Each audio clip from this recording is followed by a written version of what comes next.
about what everybody else got to say. If you constantly got your eyes on what everybody else doing, you ain't getting no money. When it comes down to closing a deal, I get it done. Every single one.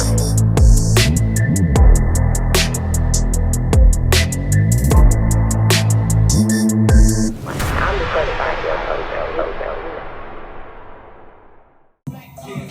Hey, yeah, welcome to another episode of Coinology, and I'm here with none other than Miss Tamra Simmons. Thank you. Hey, I'm so excited to have you here today, Tamra. Thank you. Thank you for coming in, girl. I know this was a really, really tough time to get you to come in with so many projects that you have going on. Yeah. For those who don't know, and I'm sure most of you guys already know, Tamra Simmons is an award-winning, Emmy-nominated executive producer. She was the creator of the Surviving R. Kelly series.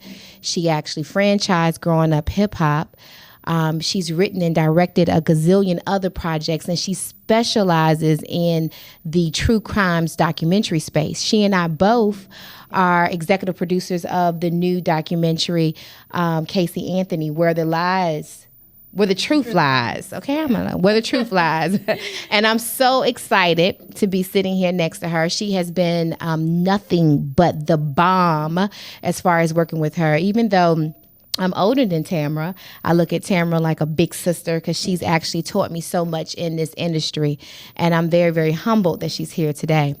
So Tam, let's go back a little bit, right? Yeah. Let's talk a little bit. You weren't always in TV, right? What did you start off doing?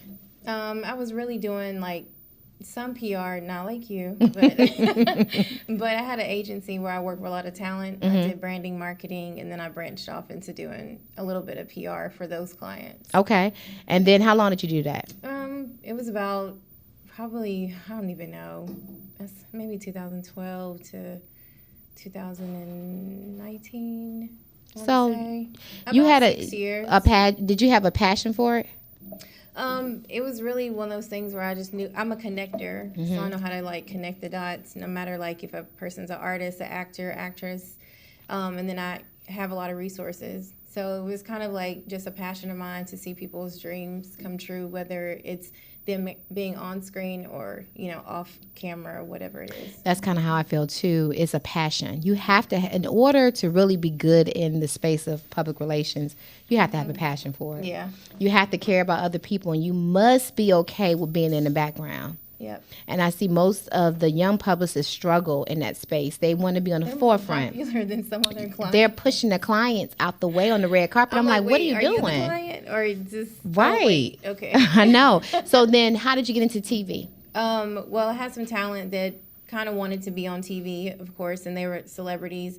They were forming their own show. I kind of pitched them to E1, and E1 was like, well, they'll be good as like an ensemble cast.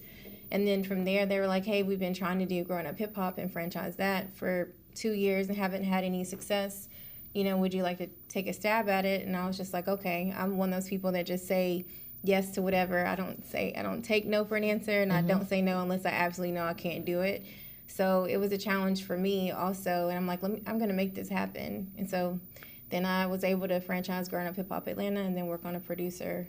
Okay, so let's back up. Before then, though, you also worked with Jermaine Dupri for a while, right? I met Jermaine Dupri because I pitched Growing Up Hip Hop to him. Okay. So when I pitched it to him, and I'm like, how many daughters do you have? How many kids do you have? I found that out. And then basically set up an interview with E1 with Jermaine. And then from there, maybe like 2 seasons in, he was just like, what do you do every day? And I was like, make money, make moves. Why? What's up? He was like, well, I'm needing somebody, you know, to make moves every day and like kind of assist me. And I said, okay. So we met and outside of Growing Up Hip Hop, and he was like, well, yeah, I want to hire you. So I can see why he would want to hire you. You kind of look a little like Janet. No. Was this before or after the Janet series? You know, I didn't even know, to be honest, I didn't know what Jermaine Dupri actually did or done at that time. Like, What? I was No, learning back it. up. Listen, I'm How from did Tennessee. Tennessee even knows about Jermaine. Grew up in the church. Jermaine Dupri? Yes, I didn't know. I know he probably was like, wait a minute now. So you did not know Jermaine was Jermaine. Yeah, he doesn't know that I didn't know he was Jermaine. I mean, I knew who Jermaine was, but I learned so much working with him about what he had done versus like before that. I think it's good. I think it's good when you don't really know the magnitude of the person that you're working with, because it keeps you from being starstruck or too nervous about things. It allows you to be authentic. Yeah.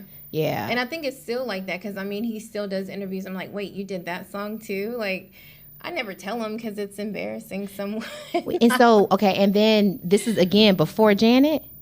I didn't even know about Janet Jackson, him dating Janet Jackson. Janet is like my all-time icon. So no, I don't know who Janet dated. I don't know any of that. Like, what?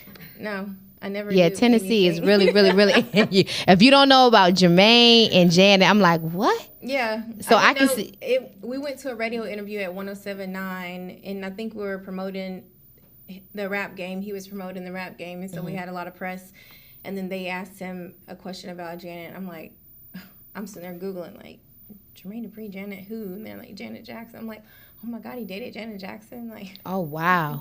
Wow, that was probably one of the biggest relationships that was out there. It was like a Beyonce and Jay-Z, J-Lo and Diddy. Yeah, it's like one of the relationships that's going to go down in history, like Marilyn Monroe and her 20 Million Guys and Kanye and Kim. So I can't believe. Okay, so you work with Jermaine, growing up hip hop, young black female. Did you have any mentors, anybody that kind of help you transition? Because one thing I know so far about this, if you don't pay attention, you're going to get got. Yeah. Right? So how did that go? Well, I didn't have any mentors because I didn't know who to ask. This is a new industry for me, you know, television. I grew up without cable TV. So even that is like, oh, I didn't never said like, oh, how do they make the reality shows? Like, it never was fascinating to me. And I often was like, how did I get in this position? Like later on, I started asking, you know, how I got in the position. But during that time, I was just like, okay, this is what I got to do. Like, this is what you do. And I was making great money. And so then I was like, great money to your terms. Yeah, great money to me versus what my clients were paying. And I was like, but not what your white counterparts were probably making. At the time, I didn't know. Like, I was just new to the industry. So I didn't know what anybody was making. I just knew that it was more than what I was making at the time. And those clients, as you know, as a publicist, sometimes it's very demanding, and you're like, you don't even pay me enough. Right. You haven't done enough to be who you think you are. But, you know, so all money is not good money. That's right. So I limited myself as to how many people I would represent and who I would work with. Of course, that's going to put a cap on my income because I'm limiting myself. But in television, I saw that, okay, I figured out how to get to the top. And then they're saying, oh, you got to be a PA, then you got to do a production coordinator, then you got to move. I'm like, all these steps, it was like 12. I was like, no, that's not my life. Like, I knew God called me to be a boss and a CEO, and I'm like, how can I get to the top faster? And I'm like, well, you create content. And then that's when I understood why God placed me in that position. I didn't go to film school. It wasn't an interest of mine. And I was like, why would I get this opportunity when there's other people who are dying? They went to school for it, and they want to be in this position. God was like, I knew that you would open doors for other people, especially black creators. And so when I say God used me as a vessel, I can't tell him how I want him to use me. And you're right. I will definitely say, since I've known you, you've definitely been a vessel of helping other people. You're not one that will say, I'm just going to get here and later for everybody else. You're always looking for ways to be able to bring other people along. And during the process, educating people on, did you do this? Do you know that? Make sure you have this.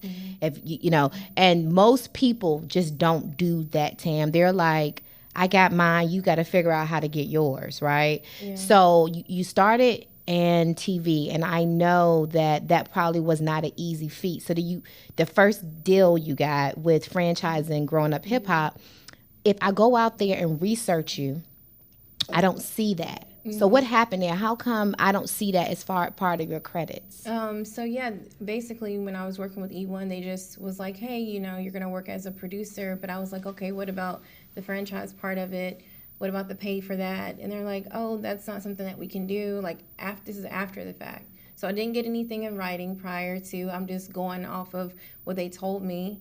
And, I'm just like, okay, let me just do the job because that's just the type of person that I am. Let me do the job and they'll take care of me. That's what you're thinking? Yeah, that's what I was thinking. And so then they were like, well, we can't do that. And it was like, oh, you misunderstood. I'm like, I know I didn't misunderstand what was said, but I don't have anything in writing, so it's nothing I can do except go to court and show emails that I sent emails over to people that weren't casted, that were casted. Like, what am I going to do at this time? And so that's when I was just like, okay, well, my next show, I'm going to be EP, and nobody's going to take that away from me. But the reality of it is, though, Tamra, this happens more often than not.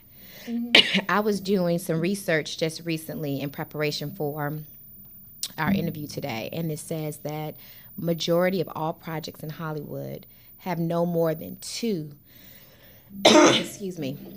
Majority of all projects in Hollywood, majority of them do not have more than two black executives on any project. Some of them don't have any. Like, even in the true crime space, I've asked my other white counterparts, like, have you ever worked for a black woman or with a black woman? And then there's one friend that I have, she's been in the industry for 20 years, and she said no. Is she a white friend? She's a white woman, and she said no. I worked with all white men. It wasn't up until recently that I started working with white women, but I've never worked for a black woman or with a black woman until I worked with you on Surviving R. Kelly. Is it because the types of projects most African Americans are placed on are our stories? You and I both are telling a story of a white woman from Florida. And I know that most people are shocked by that because they would have expected two black females, executive producers. We should be working on just black content. Is it because, because, I think outside of Shonda Rhimes, before that, everybody that I saw as far as executives in the industry worked on black projects. I think Shonda Rhimes and maybe Will Smith, right? Outside of them, everybody else was just doing black work, right? Because I remember I had to really wrap my head around Shonda Rhimes as the executive producer for Grey's Anatomy, right? It just didn't make sense to me initially. But that tells me how we are brainwashed in a sense, right? So this industry is super small, and black producers make up 6% out of 100. What do you think why? Why do you think it's just that we don't have the content that they're looking for, or we don't know how to pitch? Well, what do you think that is? I think it's because we've been treated less than for so long that we have the projects. It's our stories. We're entertainers, so it's our shows that are selling. But it's like, we're not going to give you this money. This is for me and my homeboy that I grew up with. And it's usually white males that are running in basically these, in this industry. Yeah, because one of the things that I noticed, so I'm sure you probably saw all the backlash that came from Kanye's interview on Drink Champs. Did you see the interview? And but it was a fantastic interview because it made you think. Whether you agreed with him or not, I think critical thinking is something that we as Americans lack, especially African Americans. And I think critical thinking is important. But one of the things that he mentioned was that every major contract in the industry has names attached to it that you're not familiar as to who are these people? Where do they come from? But they're getting a percentage of your work. Yeah. Have you seen that to be the case? That happened with me on Surviving R. Kelly. It happened with me on the last project I was on, Casey Anthony. And it was like, I'm like, they tell you, oh, this is Jim. This is what Jim does. We hired Jim already. We're just letting you know. So it's like, okay, well, this is my project. I brought it to you. Jim wouldn't have a job without me. Why am I just now meeting Jim, and why did I have a say so? But I think it's because I'm a black woman, I'm a woman at first, and then I'm a black woman, which, black women are not treated as fairly as white women or white men. Is this something that you think the industry widely recognizes or not? Well, it was during the Black Lives Matter and during George Floyd, they actually painted a picture that they cared about Black lives mattering. But when it comes to like the black dollars, your lives matter, but your money it's not your money, it's our money kind of thing. And so what I wanted to, even with my last project, is there's a white woman who came to us and said, I want to work with you all, me, you, and Chanel, because you are black women. And I know if I was a black woman and I, quote unquote, they thought I committed this crime, I wouldn't be sitting here today. There would have been no trial or anything. It would just been, I've been found guilty. So, and probably put to death. Yeah. And she said, so that made me realize that there are so many stories that we can tell, but there are there are white counterparts who get in the way of that because they feel like, I don't know what the feeling is. I've wanted to have honest conversations, and when I go to ask honest conversations, like, hey, this is how I'm feeling, this is how it looks to me, they're like, oh, no, Tamra, it's not that. It's not that. I think a lot of times, too, when this conversation comes up, it's so uncomfortable for all parties. Most people feel like, oh my gosh, just be careful. We don't have anything in writing, don't have any. So you're not ever really getting to the root cause of the issue because everybody's doing a CYA. But it's the elephant that's in the room. Yeah. It's the elephant that's in the room. And so it's unfortunate because there's so much. I think you and I both have talked about some really great concepts, and most of our concepts are global in nature. They're not anything that are, I don't think our concepts are strictly for African-American people because we live in a very, diverse world. And the thing is like, you can't let people box you in. And I tell people all the time, like, I may come across as silent and quiet, but I am a quiet storm. So, like, you don't want that storm to come up. Don't brew the storm because once it's going, it's gone. But it's like, you can't box me in. You're not going to tell me I can only do black stories on black men or on black women. You're not going to tell me I can't do a comedy show because I've did a documentary that's as serious. You can't tell me that I can't do, a reality show because now I'm doing documentaries. You're not going to box me in. Now, but is that boxing in something that happens to all people, no matter race and gender, just because of how you entered the market is how you kind of get it? Yeah. I think it's the industry. It's based on your last success. It's just like a record label, how it's set up with an artist. Is based on your last hit. Make a hit like this again. So, because you want to get money. The networks want to get money. So it's like, do this again. Keep doing this. Do you feel the pressure of another surviving R. Kelly? I think that it's not really pressure because I don't allow people to put pressure on me. But, of course, the networks want to have that same, response. So, and they want documentaries that are going to give you that response and give them the numbers, which equals more ads and more money, more revenue. The thing that was funny about the whole R. Kelly situation is that there had always been accusations. And people talked about it for years. But most people just didn't have the, the courage, right? I had one of the victims that had approached me prior to the documentary and wanted me to take on not the show, but representing them and their story and so forth. And I was like, I'm not touching that with a 10-foot pole because at that time, I just didn't think it was going to go anywhere. He seemed to be Teflon Don, right? How did you feel though once you created the concept, you sold the concept? You got a lot of no's at first. Yeah. There was a lot of no's. That's the part people don't. Yeah, people automatically assume that it was just easy. Yeah, they think like, oh, you had, it's R. Kelly, you pitched it and everybody wanted to do it. No, major networks said, no, it's too risky. No, it's too whatever, salacious. And they said no. So Lifetime said yes. And so. They took a big risk and it paid off well for them because now, Tam, whether you realize or not, you are considered the golden girl. And you have to be careful about that because you don't want people to just want to tag you along to throw your name on a project because you are the it girl right now in the That season, happens. right? Yeah. So how you feel about that? I mean, I don't allow it. Once I started noticing that, what my worth is, and like, it's like, do I feel passionate about this project? You're not just going to put my name on a project just because you can give me a check. That doesn't work for me. Like, if I don't believe in the project, I'm not going to put my name on it. I'm not going to do it. I've lost out on $1 million contract as of recently that I thought was good for me, and I realized it wasn't, and I went back and said, hey, this isn't good for me. So you can have your money back and let me do what I Wait a minute, hold on. Let's back up. Make sure people understand. You walked away from $1 million contract. Yeah, it was a multi-year contract, which was going to equal more than over $1 million in a short period of time.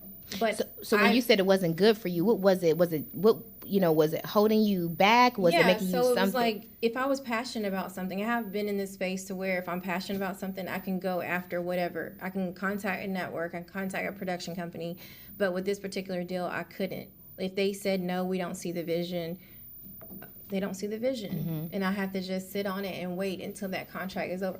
But see, that goes against what you just said earlier, because earlier you said, I'm a boss. Yeah. Right. So and I felt like I was a worker. I felt like I became a worker. Let me develop. Let me sell you what it is that you want. I'm like, wait a minute. What do I want? Like, this doesn't work for me. So I went back to my agents and I'm like, hey, this isn't working for me.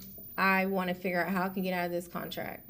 What do I need to do? And so the company, of course, was like, we want to work with you. We'll figure out something. And so that's what we're currently doing now. But they know that it's not about the money. I can make the money elsewhere doing what I'm very passionate about and make more than what I would do in that contract. I tell people this all the time, don't chase the money. Right. When you lose your integrity chasing money, you're going to lose all the way around. You have to think long term.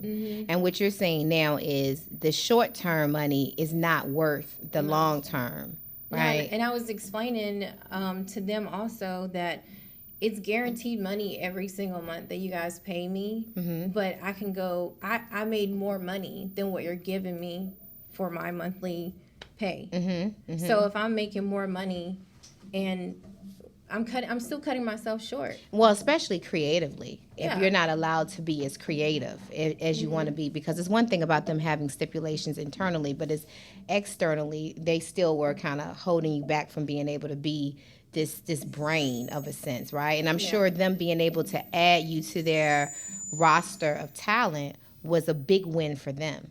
Yeah. Right? Because they probably allowed for a lot of meetings that they probably couldn't get on their own to happen because you were going to be on the call. That, and then just actually being in the documentary space, they were kind of new to it. So it was one of those things where, they had to have somebody who had experience to be able to, they had the relationships. So people, I guess, take you serious or whatever the case is. But how do you get out of so you signed a multi-million-dollar contract. How can you just walk out of it? Well, let me just tell you, I guess, how it works. So I'm such a eager person to I have so many things lined up. I'm like, okay, now I have a team in place. I could just go, because usually it's just me developing, it's me pitching, it's, unless I partner with someone like you. And so I'm like, okay, I have a team now. I have all these concepts I've always wanted to do. Now I have the backing, what people say that they want in this industry. And so I'm presenting projects, and as they're saying yes, yes to this, no to that, I'm like, okay, cool. But we're still negotiating the agreement. So we're still negotiating the agreement. I'm still working off the fact that we're going to come to an agreement. My agents told me, my attorneys told me, their attorneys said we're definitely coming to an agreement. But it was like 6 months, and I'm still working. They're still paying me. But so, no agreement. No agreement. Okay. Yeah.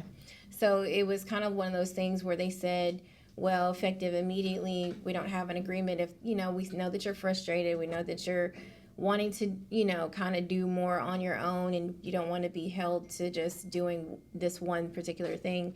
So we're going to go ahead and just, let you out of your agreement. But I'm like, I don't have an agreement. Like, everything was off of, like, good faith. So do you feel as if from that perspective they got what they wanted? And then how do you feel about that? I feel like God knew. Sometimes God protects you before you can even protect yourself. Not sometimes, all the time, right? Yeah. And so it's like, God, I just felt that God literally was in the midst of it and was just like,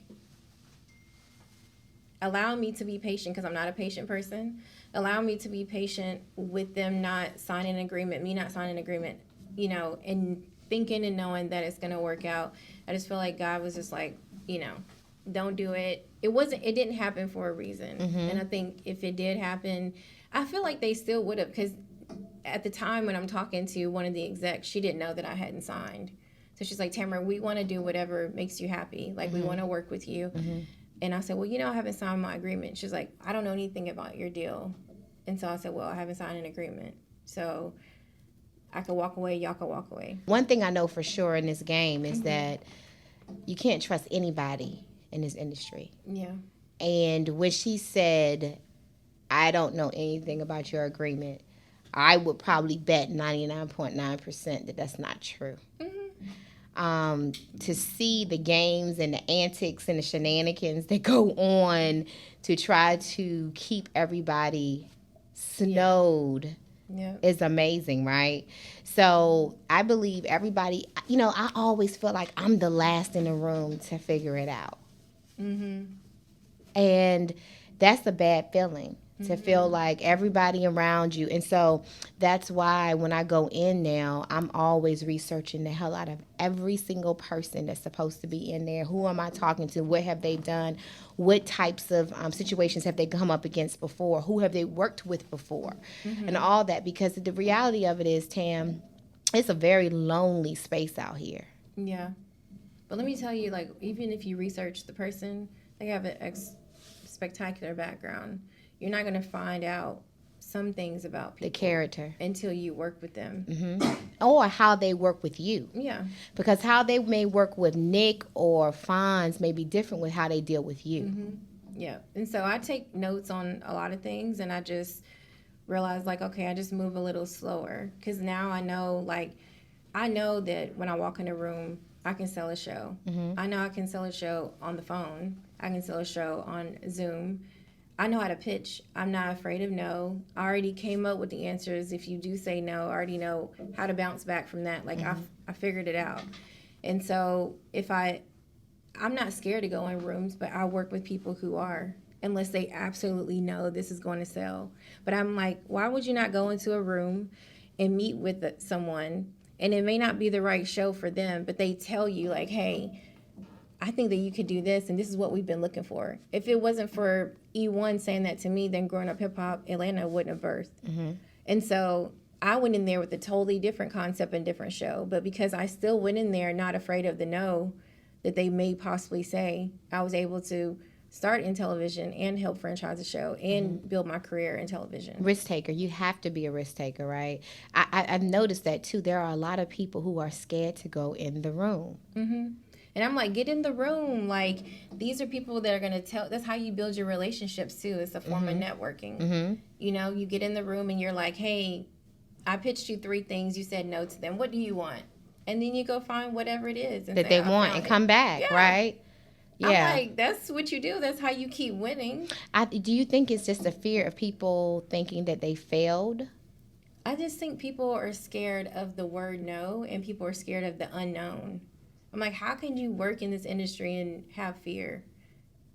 Yeah. Especially if you're not a black woman or a black man in this industry, you should just have I just feel like, for me, that's why I think it is for us. I think we're just used to the no's and trying to figure it out. I'm not used to no. I don't even take no in my personal relationships, which is kind of bad. Because I'm like, if I ask for something, it's because I don't ask for much.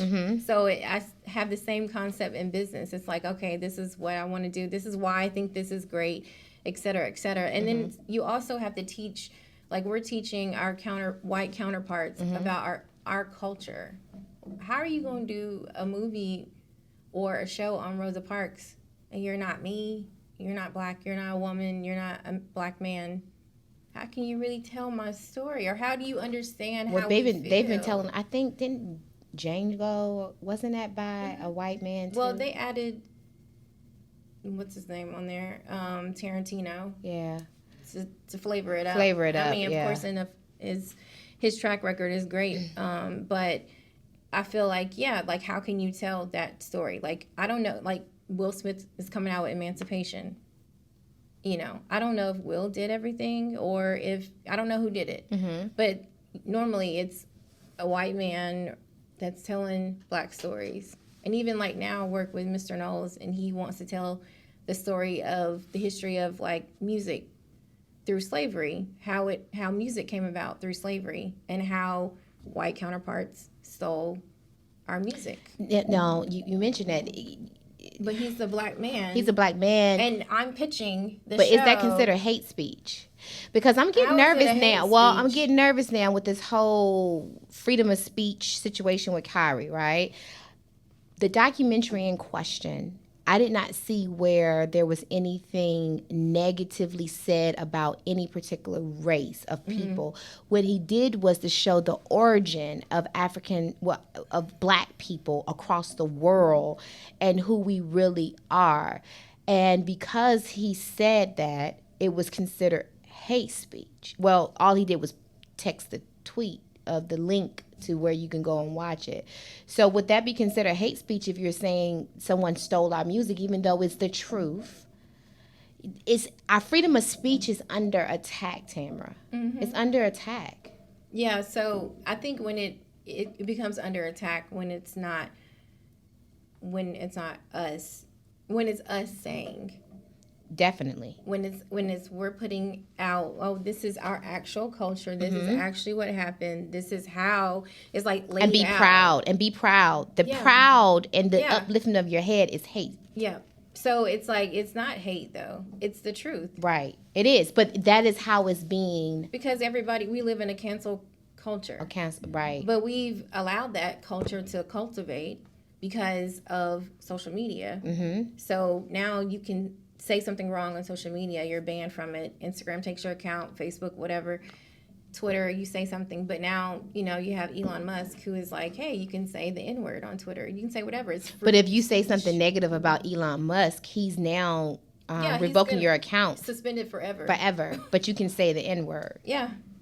It's funny. Or if you do a parody about him. Right. Yeah, he'll suspend your account. Well, the other thing that I think is, Kanye, you don't have to agree with everything the man says, but it doesn't mean that you have to cancel him. You just don't have to listen. How does Adidas cancel him and then still sell his product? Well, aren't they supposed to be suspending the manufacturing of the Yeezys? No, they're still selling Yeezys. So how do you cancel someone that created something that you're saying but they own it, right? I don't know. That's what I'm saying. It's in these agreements. Right. So it's all about what's in his agreement. But and apparently there's some type of clause that probably allows them to still be able to sell his product. And because he questioned that clause, he was considered crazy. Mm-hmm. He was, and difficult. Yeah. And in the industry, that's what you become. You're like, oh, she's difficult to work with. Mm-hmm. She speaks up for herself. Mm-hmm. She's going to hold me accountable for my actions.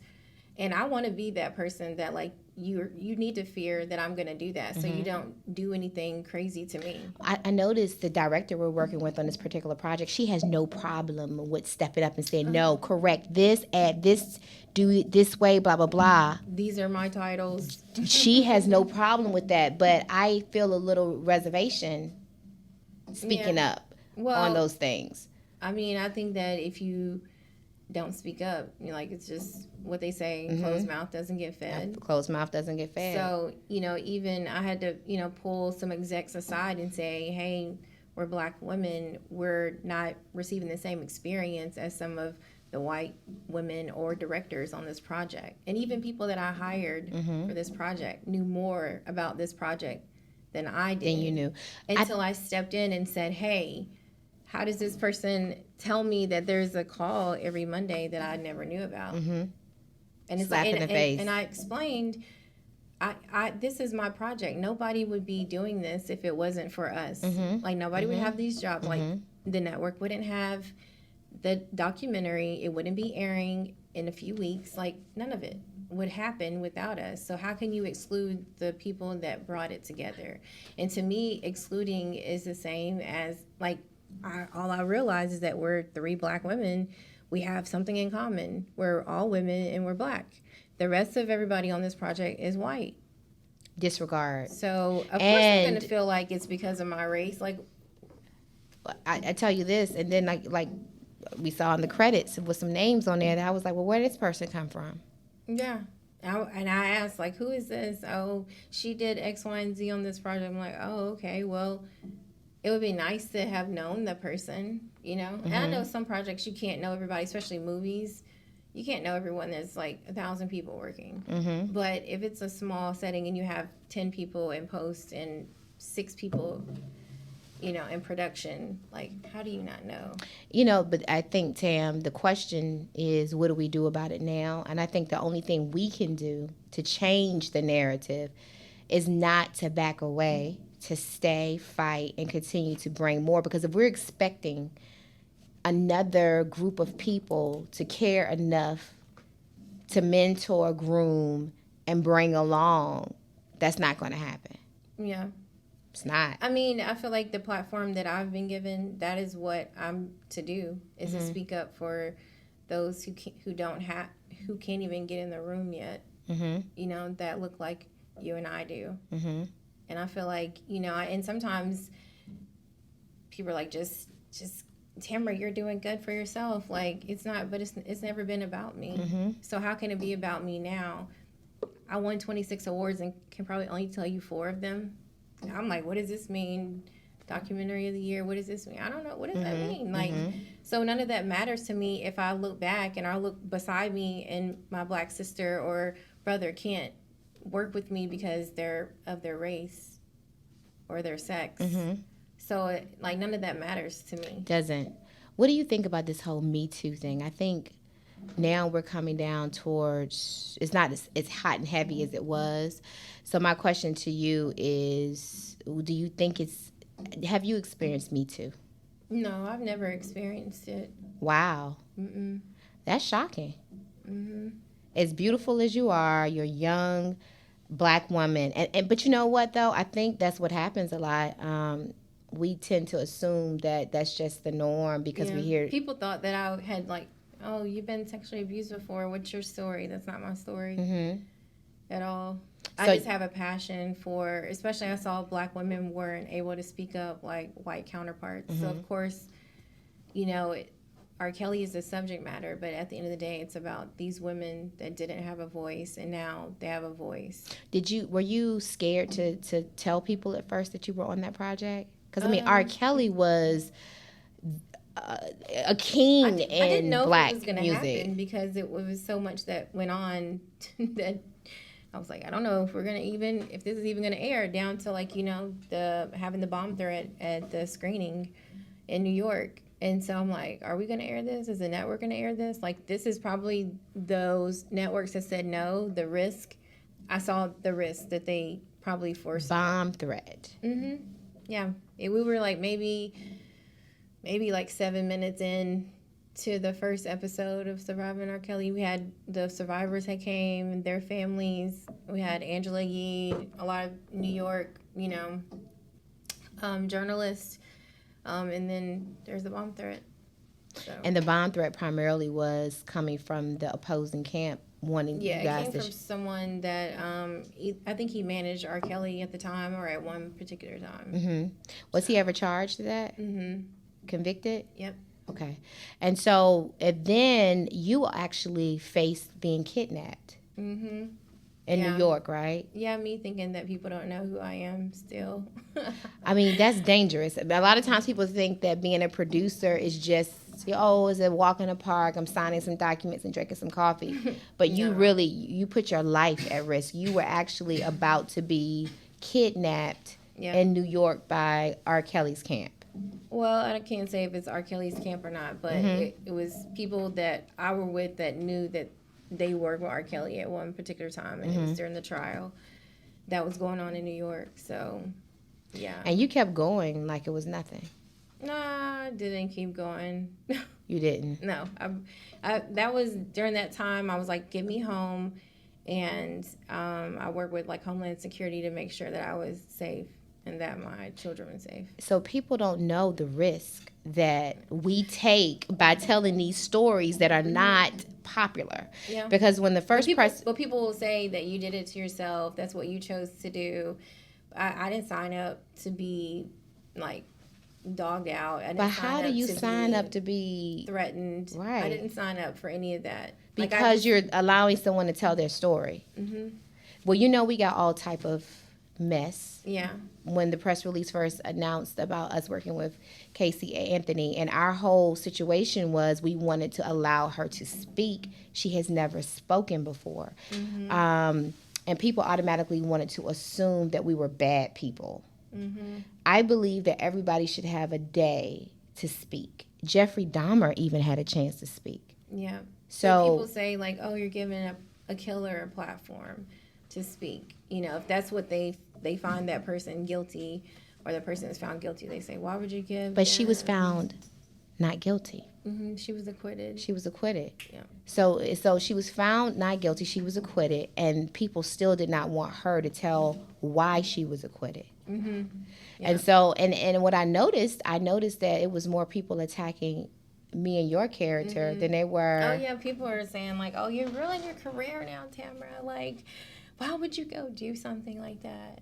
I'm like, but you're okay with me talking about R. Kelly, but a black man. Yeah, but not a white woman who you say or they say did this and did that. You don't want to hear why she got off, or you don't want to hear what really happened. You don't want to understand the new evidence that's going to be presented.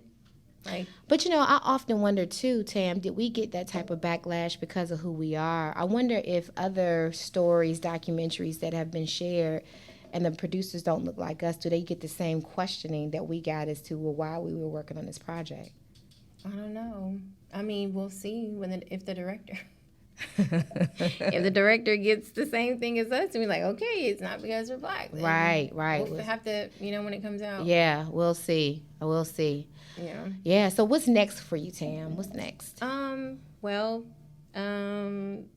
There's part 3. Sorry, Uh-huh. There's part 3 of Surviving R. Kelly that'll come out at the top of the year. Another R. Yeah, Kelly. this is it. What are we talking about now? The man is gone forever and ever and ever. He's about to be sentenced in February, and so this is really talking about, like, the survivors, the victims who participated in trial, kind of like how they felt and how they went to trial and that sort of thing. Mm-hmm.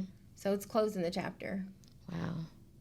Yeah. And to think, this is one thing, you'll go down in history, because I do not believe that R. Kelly would be in prison right now had it not been for that documentary. Mm-hmm. It was blaring. It was in the faces of America, and they had to do something. Yeah. I think everyone knew before, but everyone made excuses. Well, yeah, even R. Kelly said they should have done this to me a long time ago. Oh, he said that? Yeah. Yeah. Oh. In 2018, before it aired in 2019, but in 2018, he's on Facebook Live. He was like, they should have done this to me a long time ago. Like, wow. Mm-hmm. I was like, wow, he's got some nerve. I need to have that kind of nerve. But I'm surprised. To be honest with you, I'm actually surprised that he's still.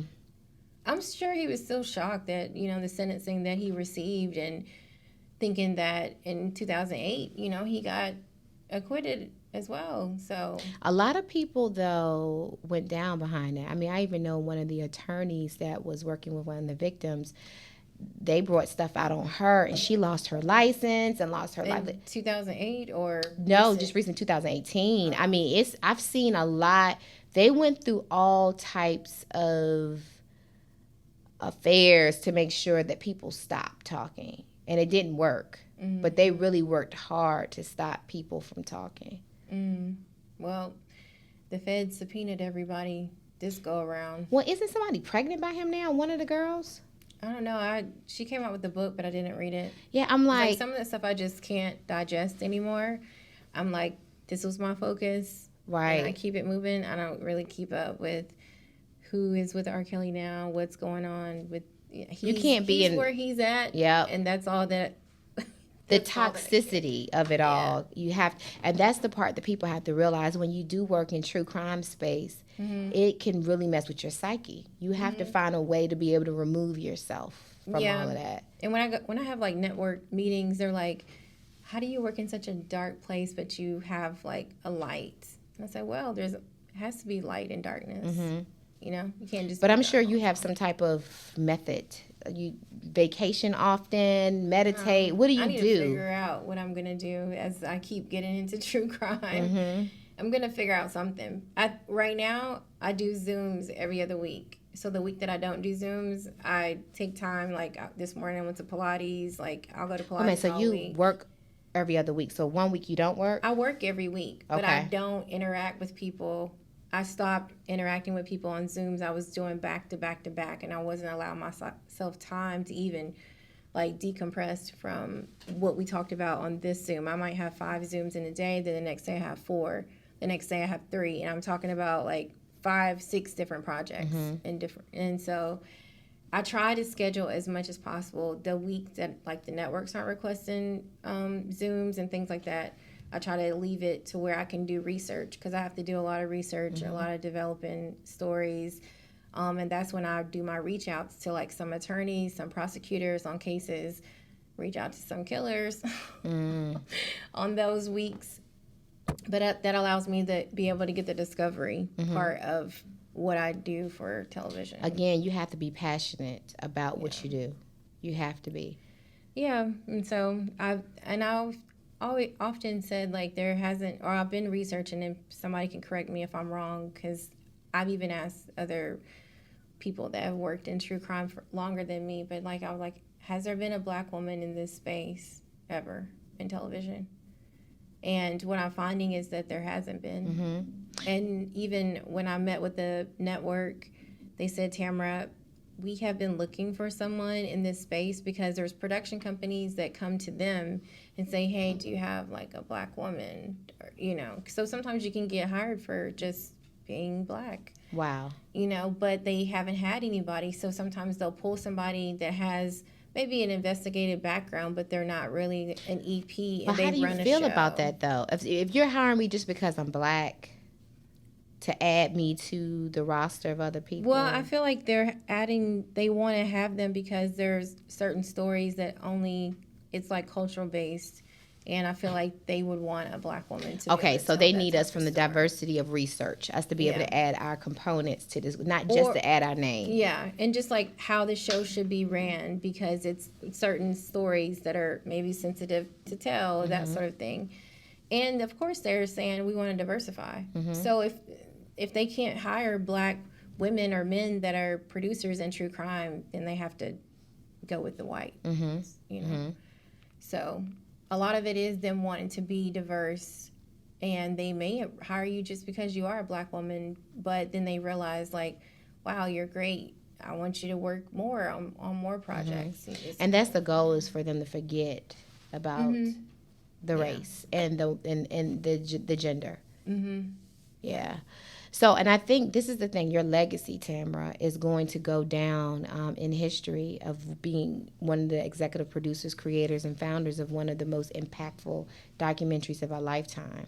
I can't think of another documentary that has probably been as impactful as The Surviving R. Kelly. It brought up so many different things in our community, our dietism for Black male performers, our lack of respect for African American women and their voices, how people will turn the blind eye, period, to predator behavior in the entertainment industry. And that's just not a Black thing. That's across the board. Yeah. It really opened up real tough discussions, and whether you realize it, and I'm sure you do, but I think 20 years down the line, you're going to look back and see how you positioned this space for other Black women that just did not exist. And so I'm excited to see what's next for you. I know it's going to be huge. I know it's going to be big. I can even see it being international in nature. Well, thank you. Yeah. I received that. Yeah, I can definitely see it because you've never been a in the box type of thinker, and you're relentless. You won't stop. You keep going, and most people stop. Because let's talk about this too before we close out. How many no's do you normally get for a project before you get a yes? I know one time you told me about some show you had pitched for 5 years. Yeah. Some shows I've pitched for maybe like 5. But the thing is like I just, as of recent, before Surviving R. Kelly, I was pitching like crazy. Got no. But as of recent, I pitch now with like intention. Everything I do is intentional. So I know I don't go into a room unless I know for sure you're going to want this. And if you don't want it, I'm going to make sure that you know your other competitors want it. And so just having that ability to understand the game of selling, also, you have to know what you're selling, and you have to be passionate about it, and you have to tell them without telling them this is how you're going to make money, even though it's an important matter. At the end of the day, they're looking at dollars and cents. I'm taking from you confidence in whatever it is that you do, but the other part is that we talked about earlier, making sure you dot your I's and cross your T's in these contracts. Oh, yeah. Because there's so many. You would think that I would know that by now. Well, but I would even think about the fact of how we even had to go back and remind about clauses in the contract. About credits. Yeah, like, wait a minute. Yeah, and the thing is like we sign our deals and then we read them. Of course, we have an attorney advise us, but then, like you were saying, you go back. I'm like, wait a minute, aren't you guys supposed to give us like a certain type of credit at the end? Like, you have to screenshot, circle, here it is right here in black and white, and then it's like if I don't do that, or if we don't do that, then it doesn't happen. So like, how many people has that happened to? I bet a lot. And I've sat on panels where I just like, I've heard stories of like what I'm sharing with you, but it's never been me. I've always known of somebody else that this happened to. But then when it started happening to me, I was like, oh no, like, y'all really want me on these panels? Okay, we got it. Like, let's go. Yeah, we really gonna talk about it now. Yeah. Right. And I know that, there's certain companies that I know that follow me that only follow maybe 100 people. And I'm one of the 100. And they follow me because I reach out to them and I say, hey, you don't have enough of diversity in your company in this entertainment industry. Like, let me be the person that steps up and tells you how you need to diversify what it is that you're doing. You kind of did a Karen Civil on them. I know it's probably like not a Karen popular name. Like well, Karen Civil did that. She would call different major brands, like names and Louis Vuitton, or Christian Dior, any that you need me because I have the my ear to the streets. I know how to speak the lingo, and she sold herself. And good, bad, and different. How you feel about Karen? She went to him and said, I think Karen is great. I do too. I don't know her personally, but I know her work ethic is amazing. Yeah, I'm just saying you have to know how to eat the meat and spit out the bones. And that's what people lack in doing. And if you learn that technique in business, you will excel. Don't throw away the whole shebang, the whole baby. One of the things I learned from her is you got to be able to sell yourself, and don't be afraid to go to these untouchable brands and say, you need me. Listen, I went to a magazine, found the editor-in-chief, emailed the editor-in-chief and said, hey, who do y'all have that represents black women on your panel when you're talking about diversifying? Oh, we don't have anybody. Okay, well, now you have me. So when do I get started? Like, I don't say, like, oh, if you need me, I'm here. I'm like, no, well, when are we going to get started? And then let me loop you in. Next thing you know, I'm looped in with the next person. Confidence. Yeah. Confidence. So, and I didn't realize you have to do that. Even when you win awards, you still have to do it. Even Viola Davis was saying, like, her winning awards, being nominated for Oscars, Academy Awards, she still had to fight for, like, equal pay and rights, even as a black actress. Yeah, Viola Davis. Yeah. Damn. Like her. Yeah. So that let me know, like, it's not a Tamra thing. They're not doing this because it's Tamra. They're doing this because this is the norm. It's the norm. But I don't even think it's a black woman only thing. I think it's in business. If you don't speak up for yourself, period, they're going to take what they take. Yeah. You have to. I heard someone say the other day, contracts really don't matter, and I said, "Are you crazy?" What? Who said that? That's somebody that's never been sued or sued. Yeah, I'm like, contracts really matter. Right. Yeah, like your girl Carisha says, real bad. Real bad.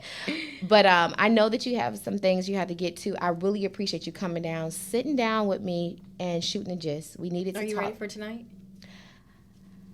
So for you guys who don't know, tonight, by the time this launches, airs, we can talk. Right now, we're on an embargo. We're not able to talk about our project, the Casey Anthony project. But tonight at 7 p.m., right, they start to drop the press to all of the New York Times, Cosmopolitan, was it Vanity Fair, so forth. And so by tomorrow when we wake up, your name is gonna be everywhere. Are you ready for that? Yeah. I just duck and hide on social media. I don't have to see nobody. I don't talk to nobody. I don't know, right? You don't know what to expect because you just don't know how people are, what they think. I hope people just open and receptive. I hope people respect the creativeness and the creative ability of us allowing and respect that it was 3 black women. Yeah. One transgender woman.